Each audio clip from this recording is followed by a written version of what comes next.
பூஜை பொருட்கள் தயாரிப்பாளர்கள் தங்களது தயாரிப்பு பேக்கிங்களில் தெய்வங்களின் படங்களை அச்சிடுவதை தவிர்க்குமாறு மலேசிய இந்து சங்கத்தின் தேசிய தலைவர் தங்க கணேசன் வெளியிட்ட செய்திக்குறிப்பில் கேட்டுக்கொண்டார்.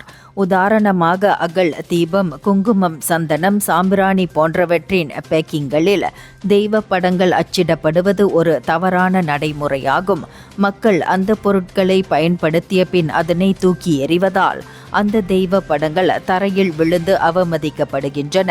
இது நமது இந்து மத ரீதியில் ஒரு தவறான செயல் என்பதால் தயாரிப்பாளர்கள் இதனை உடனடியாக நிறுத்த வேண்டும் என்று அவர் வலியுறுத்தினார். மேலும் இன்றைய சந்தையில் பல சாம்பிராணிகள் இயற்கை மூலப்பொருட்கள் இல்லாமல் ரசாயன கலவைகளால் தயாரிக்கப்படுகின்றன. இவை புகை மேலும் செயற்கை வாசனை மட்டுமே அளிக்கின்றன. ஆன்மீக அல்லது ஆரோக்கிய நன்மைகள் கிடையாது. மாறாக இந்த ரசாயன சாம்பிராணிகள் மனித ஆரோக்கியத்திற்கு தீங்கு விளைவிக்கின்றன. ஆகையால் தயாரிப்பாளர்கள் இயற்கையான மூலப்பொருட்கள் பயன்படுத்தி உண்மையான சுத்தமான சாம்பிராணி தயாரிக்க வேண்டும் எனவும் அவர் அறிவுறுத்தியுள்ளார். இந்தியர்களின் இதய குரல் மக்களோசை.